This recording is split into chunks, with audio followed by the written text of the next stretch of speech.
Bonjour, merci d'être présent sur la chaîne Lotus Pacha. Donc on va commencer tout de suite donc avec cette histoire de symboles. Voilà pourquoi finalement les francs-maçons racontent aussi plus ou moins des bobards, hein. C'est un peu comme les psys, c'est tout ça, c'est des histoires de ressucés de symboles. D'ailleurs Jung nous avait bien prévenu que l'être humain en fait n'était que symbole. Alors je vous ai collé sur le côté deux symboles très importants que nous allons découvrir au fil en fait eh bien de mon égrenage d'informations. Donc voilà, donc en fait déjà on va commencer avec la franc-maçonnerie, voilà. Donc en fait l'équerre en fait c'est un hiéroglyphe donc d'un mot très ancien qui veut dire bâtisseur. Donc en fait, dans les enseignements religieux, les grandes forces primaires étaient aussi assimilées à des bâtisseurs qui construisaient l'univers et tout ce qu'il contenait. Donc on trouve aussi évidemment l'Égypte au temps de Ménès, c'est 5000 avant Jésus-Christ, et en Amérique en fait, on la voit représentée il y a 12 000 ans et 7 000 ans avant qu'elle apparaisse en Égypte. Et en Amérique aussi, cette équerre, en fait, apparaît il y a 12 000 ans. Elle était déjà très ancienne donc on la retrouve dans les tablettes nacales qui ont plus de 50 000 ans. Donc vous voyez, enfin je veux dire, voilà, les francs-maçons n'ont rien inventé, mes amis.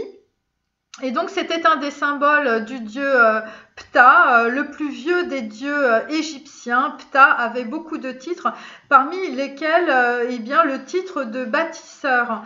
Alors c'est vraiment très intéressant parce que évidemment l'équerre c'est une des symboliques de la franc-maçonnerie. Donc son origine, comme je vous l'ai dit, est extrêmement ancienne. Et donc, elle remonte évidemment à 50 000 ans, à l'époque où l'homme reçut son premier enseignement religieux. Enfin, si on peut parler de religion à l'époque, personne n'y était. Donc, personne ne peut me contredire, mes amis. Et donc, en tout cas, donc dans ces fameuses tablettes nahakal, donc l'une en fait se trouve au Tibet et l'autre en fait se trouve en Inde. Il est indiqué que l'homme fit son apparition sur la terre au pays de Mu il y a environ 200 000 ans. Et dans d'autres écrits nahakal, tout semble indiquer que cette instruction religieuse suivit de près son arrivée, mais on va dire on peut l'estimer en tout cas en tout cas à cette période-là. Et donc, en tout cas, que cette période, on va dire, soit à peu près de 10 000 ans, et bien, ça prouve en tout cas que dès la haute antiquité, on parlait de ce symbole de l'équerre.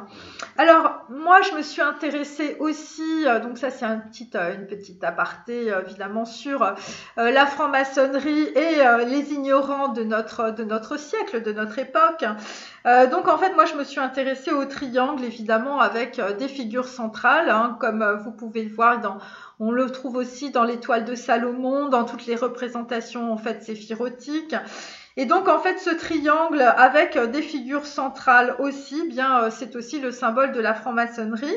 Donc en fait ces triangles symbolisent l'œil omniscient qui regarde du haut du ciel, et les Égyptiens en ont fait aussi l'œil omniprésent d'Osiris.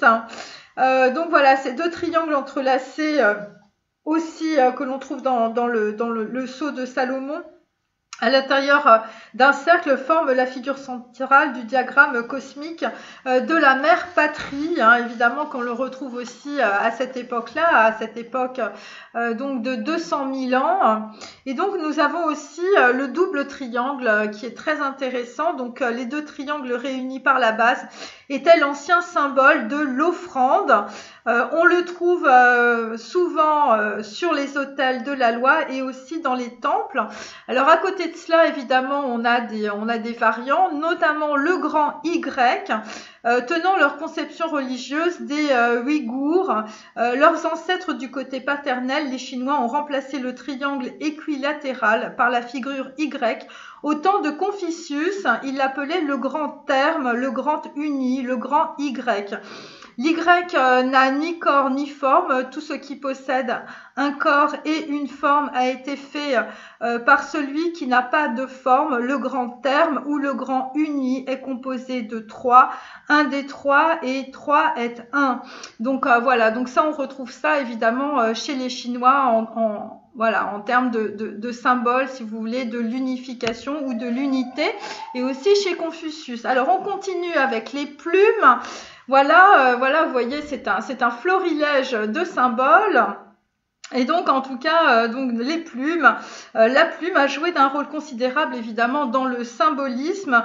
Dans la mère patrie, la plume était le symbole de la vérité, et de même qu'en Égypte, où elle était toujours bleue. Alors, c'est intéressant, vous voyez, c'est un petit peu comme les scarabées bleus.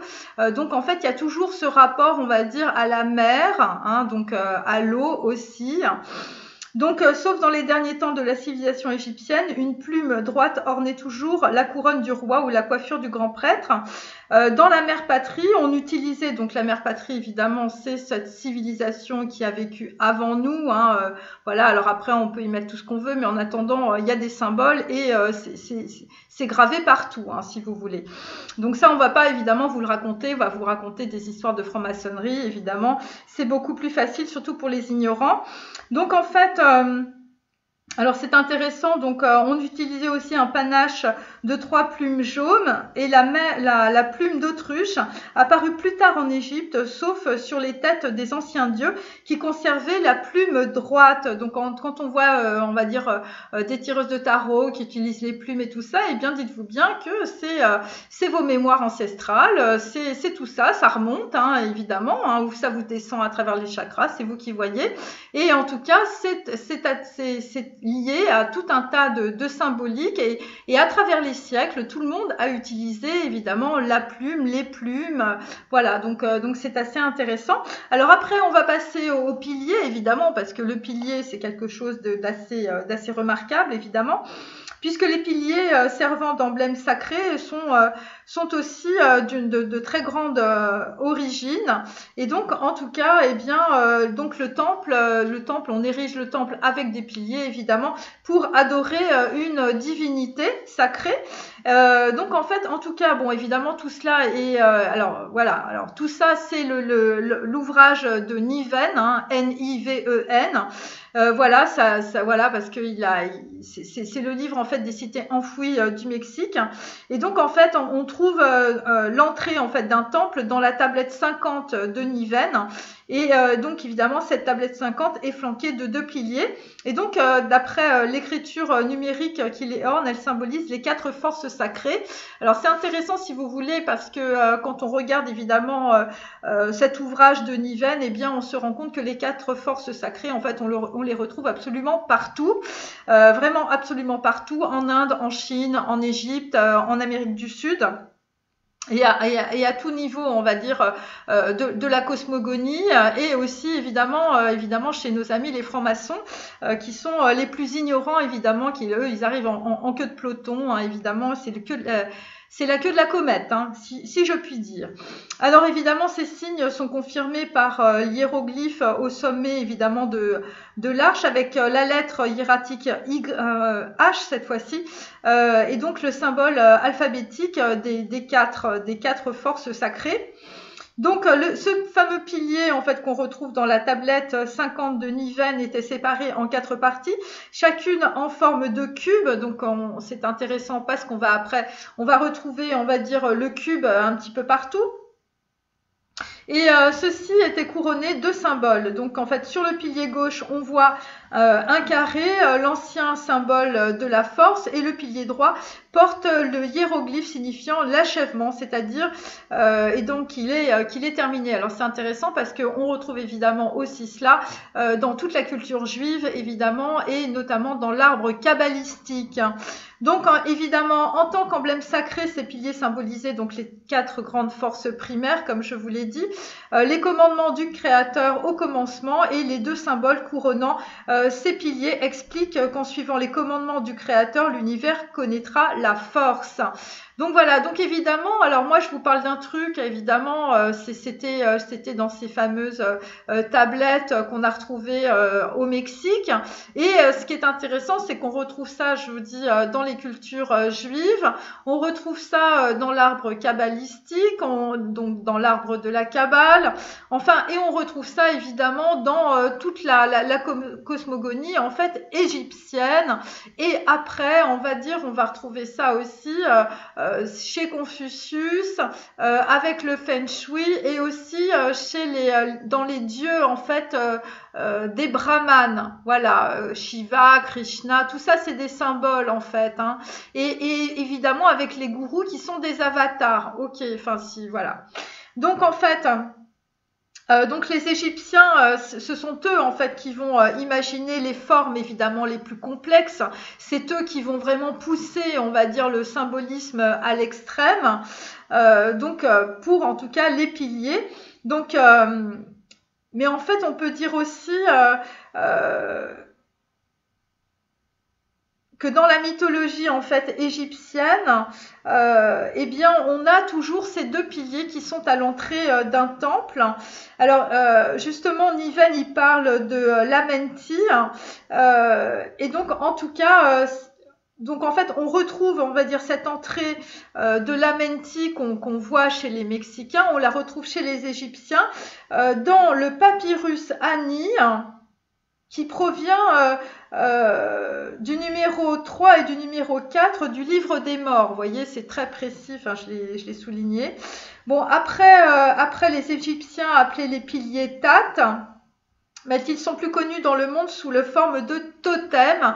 Donc après, évidemment, ces piliers de la force divine, eh bien, nous allons les voir même chez les Amérindiens, évidemment, avec des totems. Voilà, donc toutes les formes de totems, ça va essaimer aussi dans les îles, voilà, je veux dire, dans l'Asie du Sud-Est asiatique. Enfin, je veux dire, il n'y a pas une tribu où il n'y a pas un totem, hein, mes amis. Hein, même chez les Maoris, enfin je veux dire, voilà, donc ça vient de là, donc c'est ça qui est intéressant. Et donc en tout cas, donc chez les Égyptiens, le premier pilier s'appelait Tat, ce qui signifie en force, et le second Tatu, qui voulait dire établir. Donc on a la force d'un côté, et on a évidemment la concrétisation dans la matière, si je puis dire. Et donc ensemble, ces 2 mots signifiaient que ce lieu avait été établi en force à jamais. Donc en fait, là, il y a une histoire d'espace et il y a une histoire de temps. Voilà. Il y a une histoire à la fois d'unité, il y a une histoire de fini et d'infini. Il y a une histoire de reliance entre l'homme, en fait, et sa divinité intérieure. Donc voilà. Alors on peut parler aussi du temple de Jérusalem, hein, les 2 piliers. Voilà. Qui ont été érigés. Hein. Donc, et Salomon érigea les piliers sur le porche du temple, et il érigea le pilier droit, et il l'appela Yachin, et il érigea le pilier gauche, et il l'appela Boaz. Donc en hébreu, le mot Yachin, ça veut dire établir, et le mot Boaz, en force. Hein. Vous voyez, je veux dire, j'ai rien inventé. Et donc ainsi les piliers de la salle du jugement d'Osiris et ceux du temple de Salomon portent le même nom, les mêmes décorations, jusqu'aux fleurs stylisées, évidemment, qui démontrent que Salomon a copié les piliers de l'Amenti pour son propre temple à Jérusalem. Donc, pareil, ce que je vous disais, en Nouvelle-Zélande, les Maoris érigeaient des piliers à l'entrée de leur village, et les Indiens d'Amérique du Nord en faisaient de même dans le Nord-Ouest. Tout ça paraît très logique. Et donc, il y a une chose aussi intéressante par rapport à l'Atlantide, c'est Platon nous dit « Là, le peuple se réunissait tous les 5 ans ou tous les 6 ans, et en sacrifiant des taureaux, jurait d'observer les commandements sacrés gravés sur les piliers du temple. » Alors évidemment, eux, ils sacrifiaient les taureaux à l'Atlantide, et puis après, eh bien, nous allons avoir le veau d'or, évidemment, avec les Juifs. D'autre part, dans l'archipel malais, donc à Java, tout près de Bali, voilà, c'est pour ça que j'en parle, il existait une tribu appelée Karang, dont on dit qu'ils sont les descendants des aborigènes de l'île. Les vieillards et les adolescents se rendaient discrètement en procession 4 fois par an dans un bois sacré. Les vieillards pour y faire leur dévotion, les jeunes pour y apprendre les mystères de leurs ancêtres. Alors c'est assez intéressant parce que en fait en Afrique, dans certaines tribus, eh bien, notamment au Kenya, eh bien, on retrouve justement cette initiation où on va dans les bois, on va dans la savane, on est jeune, on a 18 ans, voilà, et donc en fait on va faire un rite d'initiation pour devenir un homme. Vous voyez, et ben là on est un petit peu là-dedans aussi. Et donc dans ces bois, donc à Java, donc qui se trouvent évidemment en ruine. Alors, enfin, il y avait des terrasses rectangulaires bornées de blocs de pierre. Eh bien, on voit évidemment des piliers dressés, hein, notamment des piliers érigés au milieu d'un carré. Alors c'est intéressant parce que si en Afrique, alors je me souviens plus dans quel je me souviens plus si c'est au Kenya ou pas, mais par exemple pour en fait que les jeunes hommes en fait montrent leur courage, eh bien ils devaient dresser un pilier et après ils devaient se jeter du pilier. Vous voyez, c'est un petit peu spécial, mais voilà. Donc je sais que ça existe dans les tribus africaines parce que j'avais vu un livre là-dessus justement par rapport à cela. Et donc, voilà, ce peuple méprisé et secret observe alors les rites et les coutumes héritées de leurs lointains ancêtres. Hein, donc là, c'est à Java, répétant avec une crainte respectueuse une litanie qu'ils ne comprennent pas.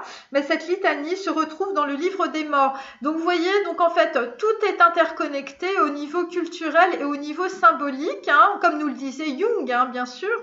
Voilà, enfin bon, je mets Jung dedans, mais je veux dire, il a rien à voir dans le schmilblick. Voilà, il a même pas été capable d'aller voir Ramana Maharshi pour savoir un petit peu où il en était dans sa psychologie, on va dire, du symbole. Et donc, alors, il y a une chose aussi qui est intéressante que j'ai remarqué aussi, c'est qu'en fait, dans un texte, il y a un pilier qui est érigé au milieu d'un carré, parce que cela aussi se retrouve dans le livre des morts. Donc, en fait, on a aussi un pilier à l'intérieur d'un carré. Donc ça, c'est les anciens piliers. Donc, ce qui est intéressant, c'est que les premiers piliers, eh bien, dont on a connaissance, en fait, sont formés de 4 cubes placés les uns au-dessus des autres, avec des symboles au sommet. Et donc, le pilier de gauche était carré et surmonté d'un carré, celui de droite était rond et portait le symbole établi. Donc établi, évidemment, après on en a fait une équerre, évidemment. Donc il symbolisait donc toujours les 4 forces sacrées. Voilà, qui évidemment établissait la loi et l'ordre dans l'univers. Bon, alors il y a une chose qui est hyper intéressante aussi, ça concerne évidemment le cube. Donc le cube, donc en fait, c'est évidemment le cube nous intéresse, hein, puisque c'est le symbole de la franc-maçonnerie. Et donc en fait, on trouve un récit de sa découverte au 64e chapitre du livre des morts. Alors, c'est intéressant parce que bon, il y a une copie justement de ce livre des morts à Turin et il y a une traduction qui a été faite par Pierret. Et donc en fait, en tout cas, ce chapitre a été découvert à Hermopolis sur une brique de terre cuite, écrite en bleu sous les pieds du dieu Thoth. Hein. Donc en fait, on reprend toujours cette histoire de bleu, hein, voyez. Et c'est vraiment très intéressant. En fait, ça veut dire aussi que nous, en fait, nous sommes issus d'un peuple de la mer. Hein. Bon, après qu'on mette l'Atlantide, vous mettez ce que vous voulez, mais en attendant, c'est bleu. Hein, c'est pas d'une autre couleur. Voilà. Donc en fait la découverte en fait fut faite au temps du roi Menkara, dont évidemment voilà, bon, la parole est vérité bien sûr. Et donc en tout cas cela, cette traduction hein, qu'a fait Pierret, eh bien reproduisait un hymne qui visiblement plongeait le roi, le prince Artitif, dans l'extase. Donc c'est intéressant. Donc et donc en fait il l'emporta au char du roi dès qu'il eut vu ce qui était inscrit sur le cube, un grand mystère. Donc c'est intéressant parce que c'est le cube mexicain, la tablette 151 de la collection Niven. Ce cube de pierre fut trouvé par William Niven à Santiago, Wakoksla, parmi de centaines d'autres tablettes de pierre. Donc sa surface est de 26 cm.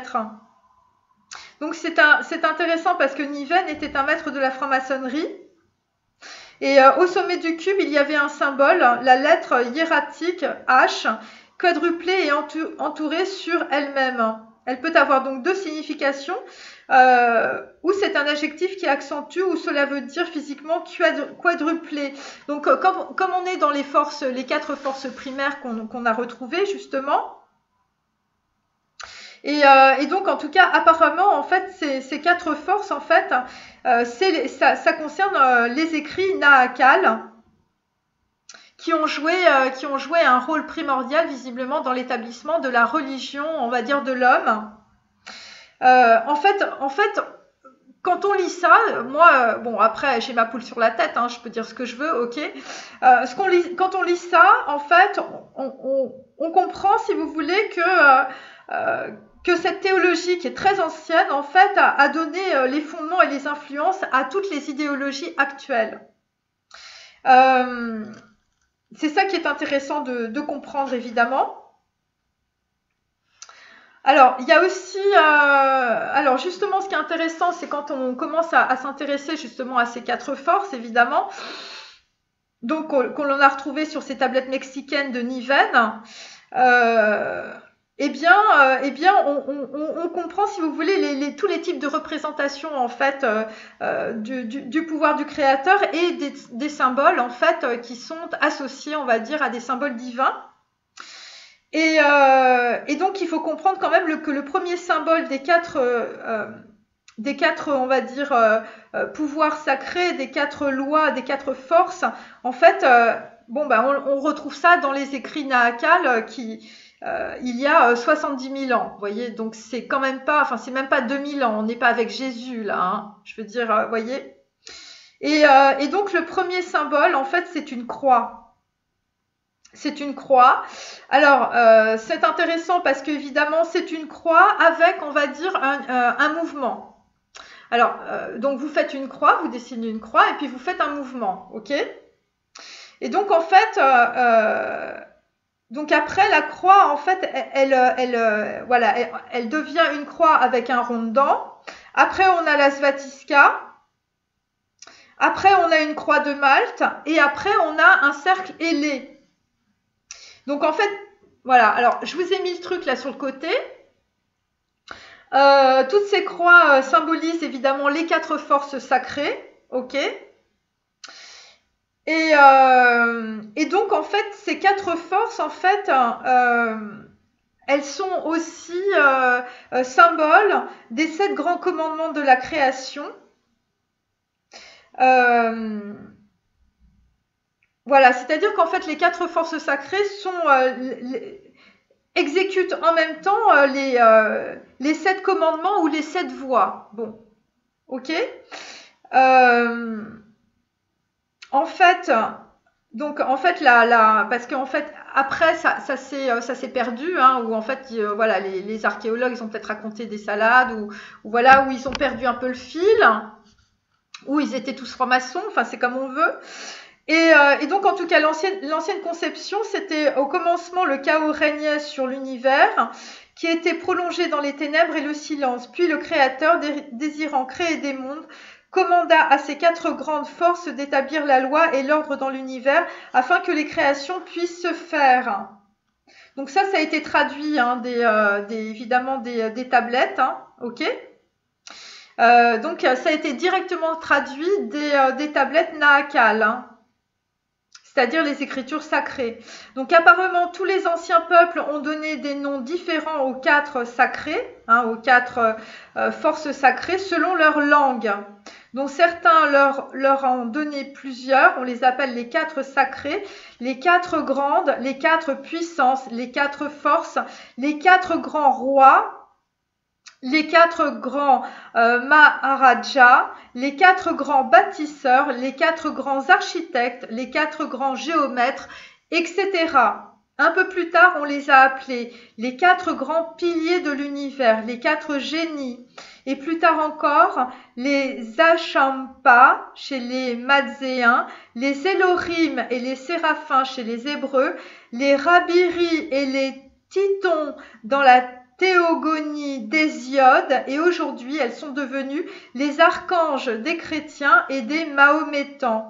Non seulement les 4 grandes forces furent appelées de divers noms, mais des symboles en forme de croix furent inventés pour les désigner. Donc les anciens Mexicains de Nivelles, là dont je vous parlais en fait au début, et donc avaient donné libre cours à leur imagination, et donc en tout cas notamment en fait la croix, la svastika, hein. Voilà, donc en fait, il y a des svatiskas partout, et c'est pour ça qu'on les retrouve évidemment chez les Indiens, parce qu'il faut comprendre que après, on va dire, je veux dire, après la destruction de l'empire Maya, eh bien, les Mayas, je veux dire, il en restait, hein, bien sûr, et donc en fait, ils sont allés en Inde. Voilà, parce qu'on a retrouvé des trucs où en fait il y a énormément de concordance, en tout cas avec, on va dire, les sociétés brahmanes et les Mayas. Bon, ça je le ferai un petit peu plus tard. Donc en fait, on peut dire que beaucoup, dans beaucoup de peuples, en fait, eh bien, le cercle ailé, donc voilà, je vous ai mis la plus ancienne représentation là sur le côté, devient l'expression favorite des 4 forces. Les Égyptiens imaginèrent de merveilleux dessins de cercles ailés. Et la svastika, donc la svastika, pour les gens qui ne savent pas, c'est la croix gammée, hein, les nazis n'ont rien inventé, mes amis. Eh bien, c'est un porte-bonheur, hein, bien sûr, quand elle est dans le bon sens. Hein. Populaire, donc en fait, un des nombreux symboles des 4 grandes forces primaires, un des plus appréciés par les anciens, il fait partie des symboles aussi maçonniques. Donc voilà, mais la vieille svastika, eh bien, je vous dis, on va dire, voilà, sauf chez les Indiens, qui n'ont pas été pollués par les foufous, la nazie. Hein. Et donc voilà. Donc en fait, on peut dire, on peut dire qu'il y a des changements, on va dire, qui ont été faits, on va dire, au cours des siècles.